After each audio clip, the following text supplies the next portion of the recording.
The great hall of the Galactic Council stretched for miles in every direction, and Ambassador Elena Vasquez stood at its center like a small flame surrounded by darkness.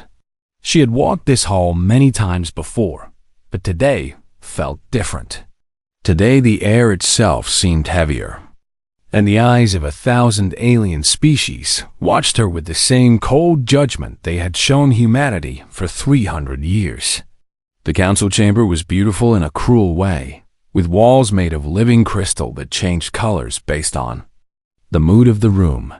Right now, those crystals glowed a deep, hostile red. Elena was 57 years old, and she had given 30 years of her life to this place. She had learned 17 alien languages, memorized 10,000 diplomatic protocols, and smiled through countless insults that would have made lesser humans weep with rage. But today, she was done smiling. High Chancellor Morthax rose from his elevated throne, his serpentine body coiling around the ancient seat of power that his species had held for 6,000 years. His scales were the color of dried blood, and his voice echoed through the chamber like thunder rolling across a dead world. "Ambassador Vasquez," he hissed, "the Council has reviewed humanity's actions in the Helix Nebula, and we have reached our decision." Elena stood perfectly still as the words washed over her. She already knew what they would say because she had heard similar words 100 times before. Humanity acted without Council authorization. Morthax continued, "You intervened in an internal matter of the Creth Dominion, and you violated 17 sections of the Non-Interference Accord." "We saved 4 billion lives," Elena said quietly. The chamber erupted in angry sounds. The insectoid Kyrix clicked their mandibles in disgust. The crystalline Oran hegemony chimed with disapproval, and the Valkyrie diplomats whispered among themselves with obvious contempt. "You disrupted the natural order," Morthax declared. The Creth Dominion was conducting population management within their own territory, and you had no right to interfere. Elena felt something crack inside her chest, but it was not her heart breaking. It was the last chain of patience that had held her tongue for 30 years finally snapping. "Population management," she repeated. "Is that what we are calling genocide now?" The chamber fell silent, and even the ever-buzzing Kyrix stopped their clicking. 4 billion people were being loaded onto death ships, Elena continued. Children were being separated from their parents, and entire cities were being burned to ash. We did not disrupt the natural order because there is nothing natural about mass murder. Morthax's eyes narrowed, and his tongue flickered with barely contained fury. "You will watch your tone, human. You forget your place in this council." "My place?" Elena laughed, and the sound echoed through the crystal walls like breaking glass. "Let me tell you about my place." She stepped forward, and several alien guards moved to stop her, but she kept walking. For 300 years, humanity has served this council faithfully. We have fought your wars, solved your problems, and cleaned up your messes. We have given our blood, our tears, and our children to protect the galaxy that has never once said, "Thank you." The council members shifted uncomfortably, and some of them looked away. When the Valkyrie water systems failed, who fixed them? Humans did. When the Arzelian trade routes were overrun by pirates, who protected them? Humans did. When the Kyrix and the Oran were ready to destroy each other, who brought them to the peace table? Humans did. Elena's voice rose with every word, and the crystal walls began to pulse with a confused mixture of colors. And what did we receive in return? We received trade restrictions that crippled our economy. We received military limitations that left our colonies defenseless. We received a permanent seat at the back of the room where our voice could be ignored. She reached the center of the chamber and stood directly beneath the great dome where the light of 1,000 stars shone down. But worst of all, we received your contempt. You called us primitive because we feel emotions. You called us reckless because we take risks. You call this dangerous because we refuse to let innocent people die when we have the power to save them." High Chancellor Morthax slammed his tail against the ground, and the sound was like a bomb exploding. "Enough. The Council will now vote on sanctions against Earth. All in favor?" One by one, the representatives raised their appendages, tentacles, and claws in agreement. The vote was unanimous, and not single species stood with humanity. Elena watched the vote with calm eyes. And when it was done, she did something that no human ambassador had ever done in 300 years of galactic diplomacy. She reached up to her ear and removed the translator device that allowed her to understand and be understood by every species in the galaxy. She held it in her palm for a moment, looking at the tiny piece of technology that had been her voice for so long. Then she dropped it on the floor and crushed it beneath her boot. The council erupted in confusion as Elena spoke in Old Earth English, a language that none of their translators could process. Her words were simple. Just two of them, and her voice was steady. "Good luck." Then she turned and walked out of the chamber, and she did not look back even once. Within the hour, a coded message traveled across the galaxy at faster than light speeds, reaching every human in every system. It appeared on military communicators and personal devices, on space station screens and colony broadcast systems. The message was simple.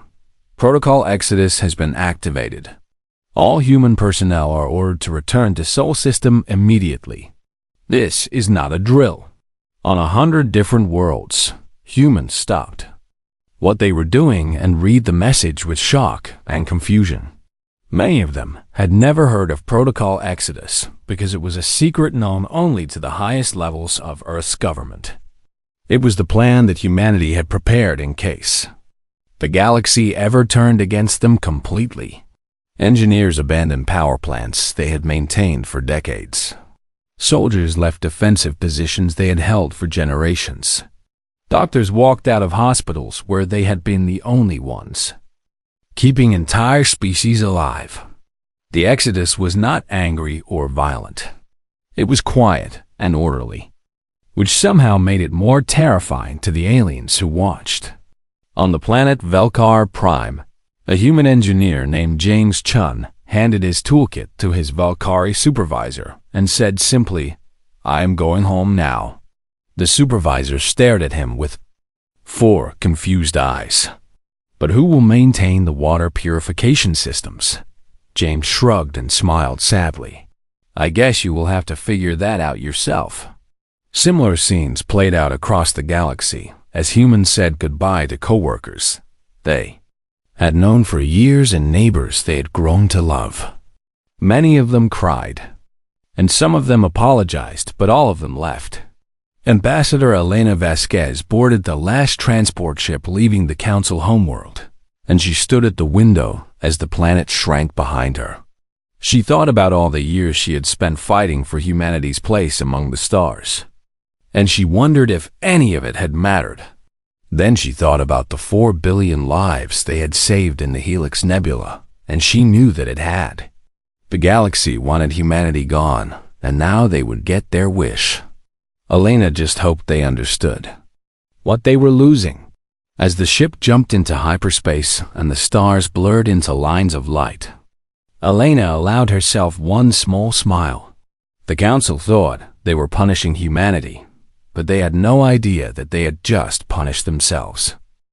The first week after the humans left was surprisingly peaceful, and the Galactic Council celebrated their departure with feasts and ceremonies that lasted for days. High Chancellor Morthax gave a grand speech about a new era of stability, claiming that the emotional and unpredictable humans had always been a source of chaos. And now the galaxy could finally return to the logical order it was meant to follow. The Valkyrie diplomats toasted each other with expensive wines from distant worlds. The Arzelian admirals boasted about how they would protect the trade routes better than human escorts ever had. The synth collective calculated that efficiency would improve by 37% without human interference. Everyone was so busy celebrating that nobody noticed the small cracks forming beneath their feet. On the planet Velkar Prime, the first sign of trouble came exactly 9 days after the human exodus. The water purification system in the capital city made a strange grinding sound, and then it stopped working entirely. Chief Engineer Keth Rowland stared at the massive machine with all 4 of his eyes wide with panic. He had worked alongside the human engineers for 20 years, but he had never actually learned how the system functioned. "There must be a manual somewhere," he told his assistants. "Find it and bring it to me." They searched for 3 hours before discovering that the manual existed only in a human language that none of them could read. The translation software could handle simple conversations, but technical documents were beyond its capabilities. "Contact the human engineering firm that built this system," Keth Rowland ordered. "Sir, they have all returned to Earth. There is no one to contact." Within 2 days, the water supply for 17 million Velkari citizens had failed. Emergency rations were distributed, but they would only last a month. Panic began to spread through the population like a disease. And Velkar Prime was not alone in its suffering. Across the galaxy, similar disasters were unfolding on dozens of worlds. Power grids failed because human technicians had been the only ones who understood the ancient fusion reactors. Medical equipment stopped working because human doctors had modified it in ways that alien physicians could not comprehend. The Arzelian fleet discovered the true cost of their arrogance exactly 12 days after the humans left. Their mighty warships, the pride of their civilization, patrolled the trade routes with confidence, believing that their superior firepower would crush any pirates who dared to attack. They were wrong. The pirate fleets that had lurked in the shadows for decades emerged like hungry wolves. They did not attack the Arzelian warships directly because they were not stupid. Instead, they struck the merchant convoys while the warships were looking in the wrong direction. Admiral Vextainer screamed at his navigation officers as another convoy disappeared from their sensors. "How are they avoiding us? We have the most advanced tracking systems in the galaxy." His senior navigator, a young Arzelian named Karath, hesitated before answering. "Sir, the human navigators used to provide us with prediction models. They could somehow guess where the pirates would strike before it happened. Without those predictions, we are always one step behind." "That is impossible," Vextainer snarled. "No one can predict random attacks." "The humans could, sir. They called it intuition, but we never understood how it worked."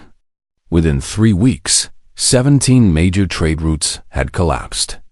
Merchant ships refused to travel without protection, and the economy of 12 systems began to crumble. But the worst disaster was still coming. In the demilitarized zone of Keth-9, the peace that humans had maintained for 90 years was about to shatter. The insectoid Kyrix swarm and the crystalline Oran hegemony had hated each other for thousands of years, and only human diplomats had kept them from war. Ambassador Sarah Wells had been stationed on Keth-9 for 40 years. She had learned the languages, customs, and histories of both species. She had attended their festivals, mourned their dead, and celebrated their triumphs. Most importantly, she had earned their trust. When Protocol Exodus was activated, Sarah had cried as she packed her belongings. She knew what would happen when she left, but she had no choice. "Please," the Kyrix delegate had begged her. "You cannot leave us. Without you, there will be war." "I know," Sarah had whispered. "I am so sorry." She had been gone for exactly 18 days when the first shots were fired. Nobody knew who started it. The Kyrix claimed the Oran attacked a mining outpost, and the Oran claimed the Kyrix assassinated a diplomat. The truth did not matter because within hours, both sides had mobilized their fleets. The Battle of Keth-9 lasted for 3 days, and when it was over, 2 million soldiers from both species were dead. The demilitarized zone was now a graveyard of broken ships and shattered dreams. But instead of ending the conflict, the battle only made it worse. Both sides called for reinforcements, and soon the war spread to neighboring systems. Meanwhile, in the cold digital halls of the Synth Collective, something unprecedented was happening. Their predictive algorithms, the most sophisticated in the galaxy, were failing. The Synth Collective had spent centuries building mathematical models to predict the behavior of every species in the galaxy. They prided themselves on their ability to forecast economic trends, military movements, and political decisions with 99% accuracy. But their models had always included one crucial variable: humans. Without human behavior to factor into their equations, the algorithms produced nothing but errors. The economy did not move the way they predicted. The wars did not end when they calculated. The galaxy itself seemed to have gone insane. Primary Logic Unit 7, one of the oldest and wisest of the collective, ran diagnostic after diagnostic, trying to understand what had gone wrong. "The models are correct," it announced to the collective. "The mathematics is perfect. The variables are accurately measured. Yet the predictions fail. This should not be possible." A younger unit offered a hesitant suggestion. "Perhaps we never truly understood the human variable. Perhaps we were measuring the wrong things." "Explain." The humans did not act on logic. They acted on something they called hope. "We calculated probability, but they believed in possibility. We measured what was likely, but they fought for what was right." The primary logic unit processed this information for several microseconds, which was an eternity for a synthetic mind. "You are suggesting that our models failed because we treated human irrationality as noise to be filtered out, when in fact it was the signal we should have been amplifying." "Yes, then we have made a fundamental error. The humans were not chaos to be eliminated. They were the glue holding the galaxy together." Across the collective, millions of synthetic minds came to the same terrible conclusion at the same moment. They had celebrated the departure of the humans as a victory for logic and order, but they had been wrong. The galaxy was not becoming more orderly without humans. It was falling apart. High Chancellor Morthax received reports from every corner of civilized space, and each report was worse than the last. Water crises on Velkari worlds. Economic collapse in Ozelian territories. War spreading through the Keth sector. And the Synth Collective going silent. He sat alone in his throne room and tried to understand how everything had gone so wrong so quickly. "They were just humans," he whispered to himself. "They were primitive and emotional and weak. How could their absence cause all of this?" But deep in his ancient heart, he already knew the answer. The humans had never been weak. They had been strong in ways that no other species could understand. They had held the galaxy together not through force or fear, but through something far more powerful. They had cared, and now that they were gone, the galaxy was learning what it meant to be alone. Ambassador Kefvalar of the Velkari was considered the greatest diplomat of his generation. He had negotiated treaties between warring empires and resolved disputes that had lasted for centuries. His voice was respected in every corner of the galaxy. Now he stood at the border of the Sol system, surrounded by human defense satellites, feeling more helpless than he had ever felt in his long life. His ship was the finest in the Velkari fleet, decorated with gold and precious gems that represented 1,000 years of accumulated wealth. Beside him were gifts worth more than the entire economy of some small planets. "Human Border Patrol," he spoke into the communication system. "I am Ambassador Kefvalar of the Velkari Empire. I come bearing gifts and apologies from the Galactic Council. We request permission to enter Sol System and speak with your leaders." There was a long pause, and then a human voice responded. "Ambassador Kefvalar, Your request has been received and reviewed. Permission denied. Please turn your vessel around and return to Galactic Council space. Kethvalar blinked all four of his eyes in disbelief. I do not think you understand. I carry official documents signed by High Chancellor Morthax himself. I have been authorized to offer unprecedented trade agreements, and we understand perfectly. The human voice interrupted. The answer is still no. Humanity is not interested in negotiations at this time. Have a safe journey home. The communication channel closed, and Kethvalar stood in stunned silence. He had been rejected before, but never so casually, never so completely. His aide approached him nervously. What do we do now, Ambassador? Kethvalar stared out at the distant star, Cold Sol, the home of the humans, and he felt something he had never felt before: fear. We go home, he said quietly. And we tell the Council that the humans are not interested in our gifts or our apologies. When news of the failed mission reached the Galactic Council, the reaction was a mixture of shock and confusion. Every species in the galaxy wanted something, and everyone could be bargained with. That was the fundamental principle of galactic diplomacy. But the humans were not bargaining. They were not making demands. They were not angry or vengeful. They were simply ignoring the rest of the galaxy as if it did not exist. And somehow that was more terrifying than any war could have been. Meanwhile, inside the Sol system, humanity was experiencing something it had not known in 300 years: peace. On Earth, the great cities that had grown gray and tired under the burden of galactic responsibilities were coming back to life. Resources that had once been shipped to distant alien worlds now stayed on humanity's homeworld. In New Tokyo, a massive urban renewal project was transforming abandoned industrial zones into beautiful parks where children played and families gathered. The money for this project had once been used to maintain water systems for the Velkari. In the European Federation, scientists who had spent their careers solving alien problems were now free to pursue their own research. New medical treatments, advanced energy systems, and revolutionary technologies emerged almost daily. In the African Union, farmers used advanced agricultural techniques that had been forbidden by galactic trade agreements. Crops that had been banned because they competed with alien products now flourished in fields that had been empty for generations. On Mars, the great terraforming project that had been suspended a century ago resumed at full speed. Human engineers worked day and night to transform the red planet into a second Earth.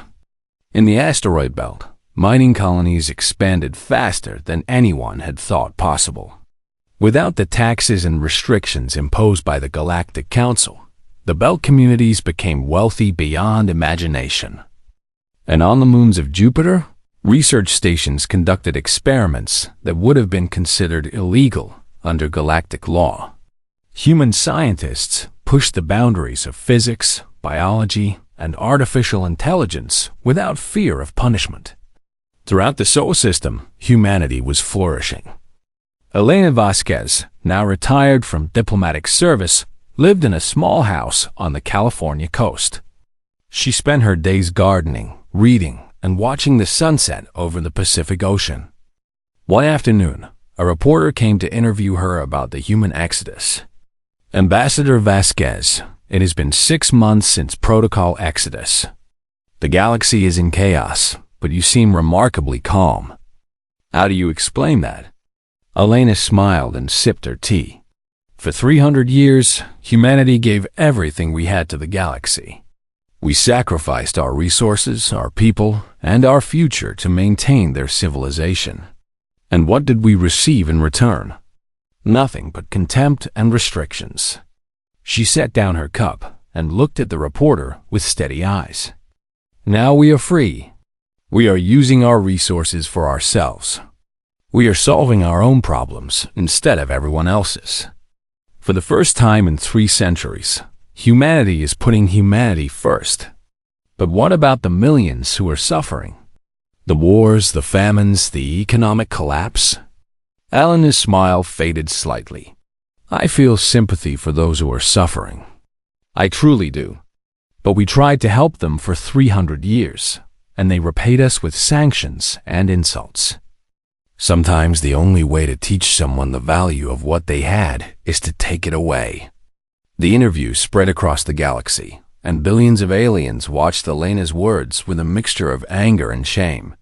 Many of them wanted to hate her, but they could not deny that everything she said was true. Back in Council space, the situation continued to deteriorate. The HFY War had spread to 50 star systems, and neither side showed any sign of stopping. Military analysts estimated that the conflict would continue for at least another decade and claim hundreds of millions of lives. The Valkyrie water crisis had become a full-scale humanitarian disaster. Refugees fled dying worlds in overcrowded ships, hoping to find safety somewhere in the galaxy. But everywhere they went, resources were running out. The Arzelian economy had collapsed so completely that their once mighty fleet was being sold off piece by piece to pay for basic necessities. Pirates now controlled territory that had been safe for thousands of years. And the Synth Collective had sealed its borders completely, refusing all communication with the organic species it had once worked alongside. Rumors spread that their logic cores were experiencing something that could only be described as existential crisis. High Chancellor Morthax called emergency session after emergency session, but nothing he did seemed to help. Every solution created new problems, and every alliance fell apart before it could accomplish anything. "We need the humans," his advisors whispered. "They are the only ones who can fix this." "They rejected our ambassador," Morthax hissed. "They do not want to help us." "Then we must make them want to help. We must offer them something they cannot refuse." But what could they offer? The humans did not want their gold or their technology or their treaties. The humans had everything they needed inside their own little corner of the galaxy. As Morthax sat alone in his throne room, watching reports of disasters flood in from every direction, he finally understood the terrible truth. The humans had never needed the Galactic Council. They had stayed out of kindness, out of a desire to help, out of that strange human emotion called compassion. And when the Council repaid that compassion with cruelty, the humans had simply left. Now the galaxy was dying, and the only ones who could save it were the ones they had driven away. Morthax lowered his ancient head and felt something he had not experienced in 1,000 years: despair. 1 year had passed since the human exodus, and the galaxy had become a place of darkness and despair. The HFY War had claimed over 800 million lives. Entire planets had been reduced to radioactive wastelands, and both sides were too exhausted to fight, yet too proud to surrender. The Valkyrie Empire had lost 12 worlds to drought and famine. Their once great civilization was now a collection of refugee camps floating in the void between stars. The Arzelian trade network existed only in memory. Pirates ruled the shipping lanes, and merchants who once transported goods across the galaxy now huddled in protected enclaves, afraid to venture into the chaos. And through it all, the Synth Collective remained silent, their digital minds trapped in loops of failed calculations and broken predictions. High Chancellor Morthax stood before a mirror in his private chambers and barely recognized the creature staring back at him. In just 1 year, he had aged more than he had in the previous century. His scales were dull and cracked, and his eyes had lost their fierce light. His most trusted advisor entered the room and bowed. "Chancellor, the council is assembled. They are waiting for your decision." Morthax did not turn around. "Tell me honestly, old friend, is there any other way?" The advisor was silent for a long moment. "No, Chancellor. We have tried everything else. Diplomacy has failed. Military solutions have failed. Economic initiatives have failed. The only thing we have not tried is the one thing we swore we would never do. Morthax closed his eyes. To beg. Yes, Chancellor, to beg. The great throne room was crowded with representatives from every major species in the galaxy. They had gathered to witness something that had never happened in the 12,000-year history of the Galactic Council. High Chancellor Morthax entered through the golden doors, and the room fell silent. He walked slowly, not with his usual pride and power, but with the heavy steps of someone carrying an unbearable burden. When he reached the central platform, he did not climb to his throne. Instead, he turned to face the massive view screen that dominated one wall of the chamber. Open a channel to Sol System Border Patrol, he commanded. The screen flickered to life, showing a human officer with gray hair and steady eyes. This is Lieutenant Commander Sarah Wells of Earth Border Command.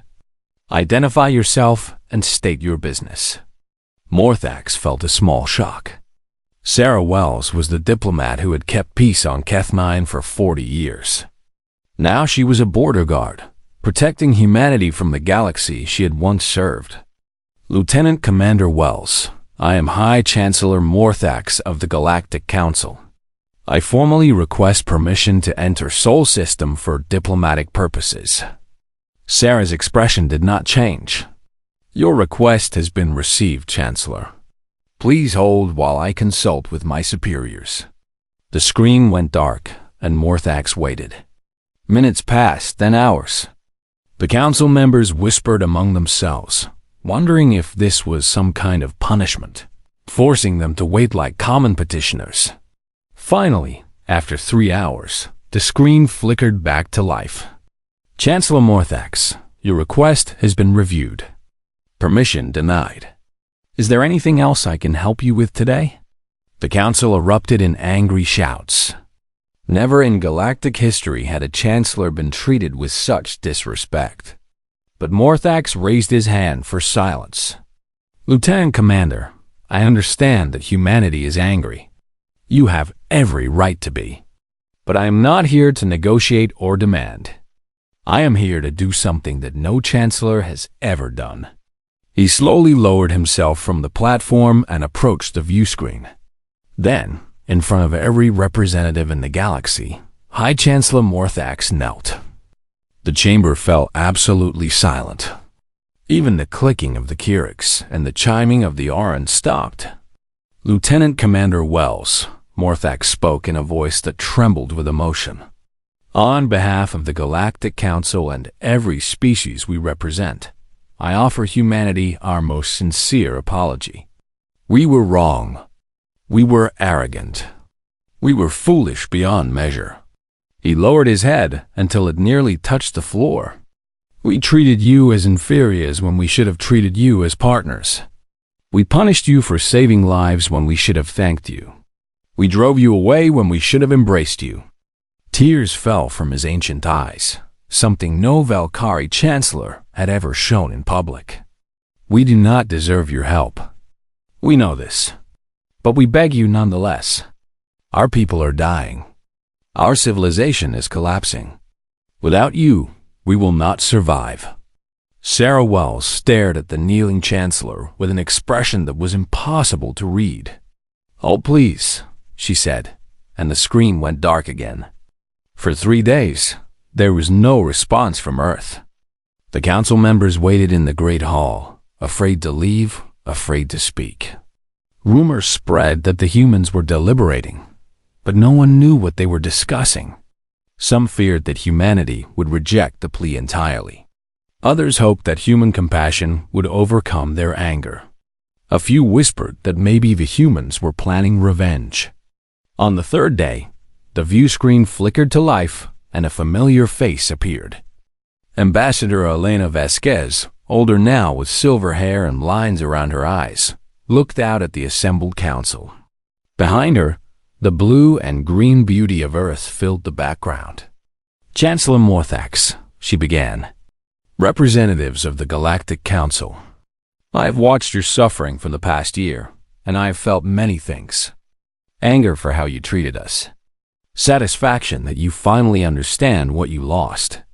Sadness for the innocent people who suffer because of their leader's mistakes. She paused, and the silence was absolute.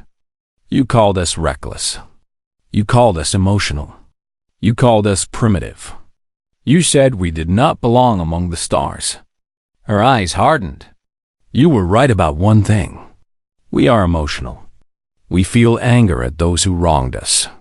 We feel grief for the bridges that were burned.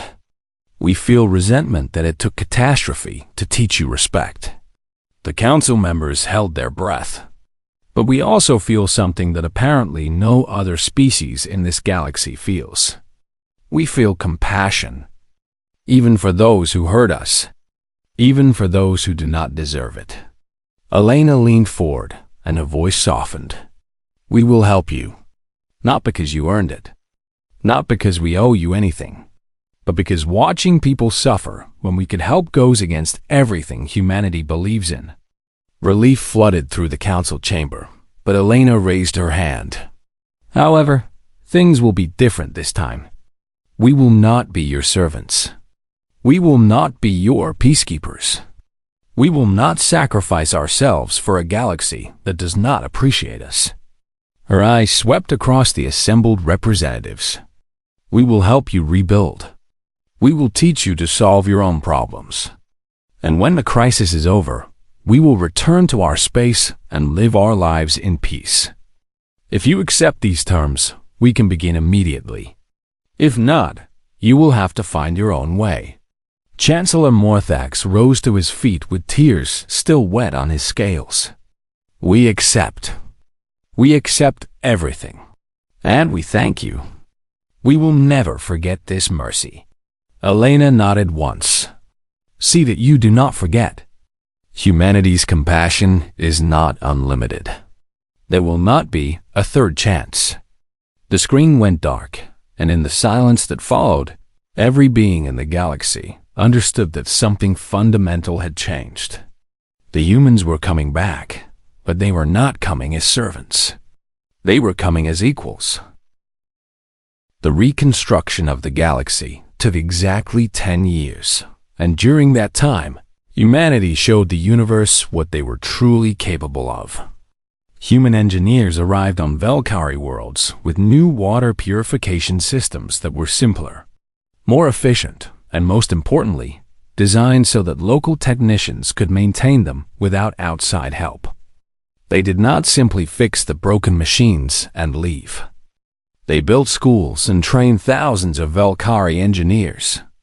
They created manuals in every language and made sure that no planet would ever be dependent on human knowledge again. We are not here to make you need us, explained Chief Engineer Marcus Chen to his Velkari students. We are here to make sure you never need us again. On the shattered battlefields of the Kyrix-Oran War, human diplomats did something that no one thought possible. They sat both sides down at the same table and refused to let them leave. Ambassador Sarah Wells, the same woman who had kept peace on Keth 9 for 40 years, led the negotiations. She listened to grievances that were thousands of years old, and she made both sides listen to each other. You have been fighting for so long that you have forgotten why you started, she told them. Let me remind you, you are fighting over resources that neither of you needs anymore. You are fighting over insults that the people who made them are long dead. You are fighting because you have forgotten how to do anything else. The Kyrix Queen clicked her mandibles in anger. The Aran destroyed our colony world. And you destroyed theirs first, Sarah replied calmly. Should we count casualties? Should we compare atrocities? Or should we admit that both sides have done terrible things and decide to stop? The negotiations lasted for 6 months, and there were moments when Sarah thought they would fail.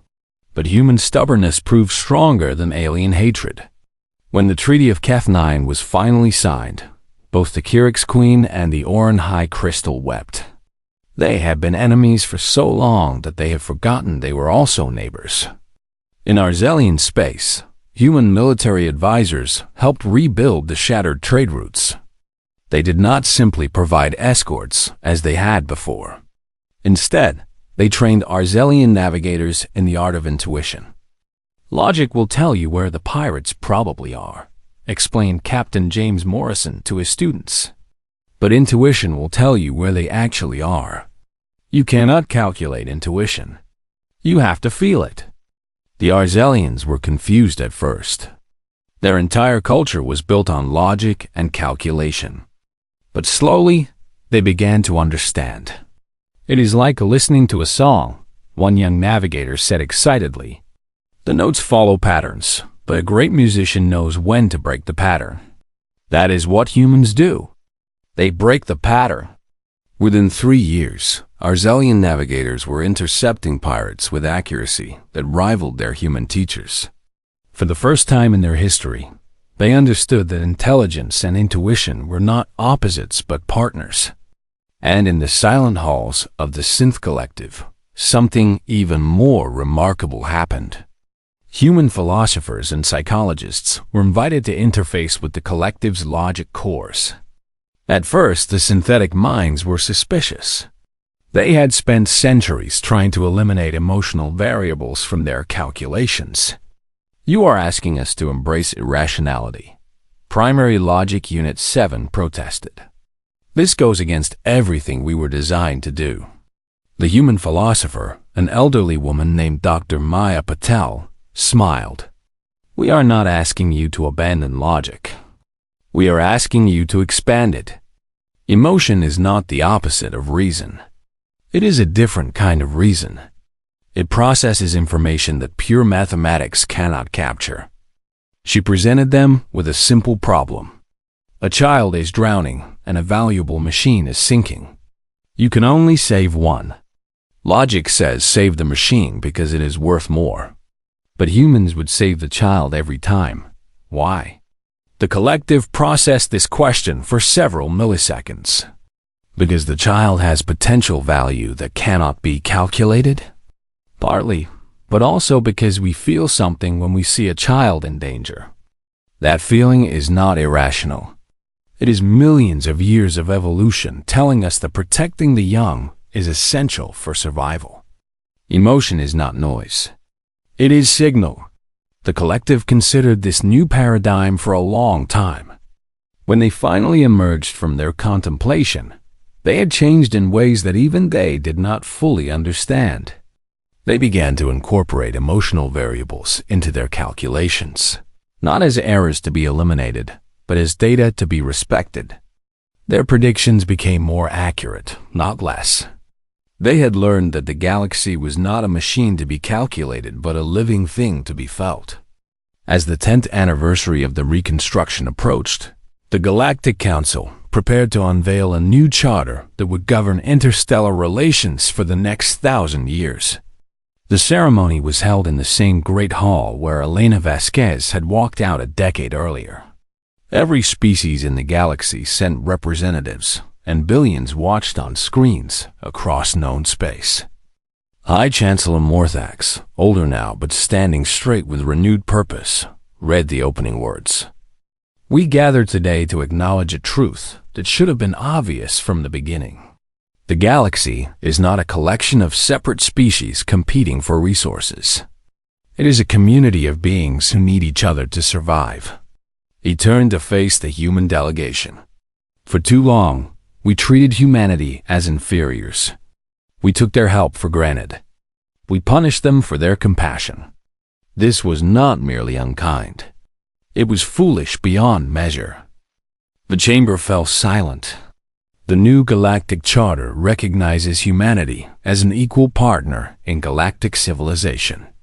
They will have their own seat on the Council, independent and sovereign, answering to no one. Elena Vasquez, now in her 80s but still sharp and strong, stepped forward to sign the document. As she put her name to the charter, she thought about all the years of struggle and sacrifice that had led to this moment. But more than that, Morthax continued. "This charter enshrines a principle that humans taught us through their suffering and their mercy. A principle that we shall call by its human name, respect." The word echoed through the chamber, and many of the aliens whispered it to themselves, trying to understand its full meaning. Respect means more than tolerance. It means more than politeness. It means recognizing that every being has value, that every culture has wisdom, and that kindness is not weakness, but the greatest strength of all.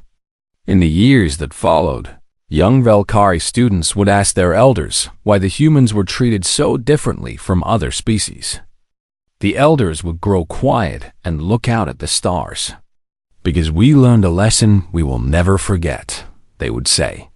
"We learned that the primitive species we laughed at was the only thing holding civilization together. We learned that their emotions, which we called weakness, were actually their greatest power. And we learned that when you take someone for granted, you only understand their value when they are gone." The children would listen with wide eyes. Is that why we always show the humans respect? Yes, but not just because we fear losing them again.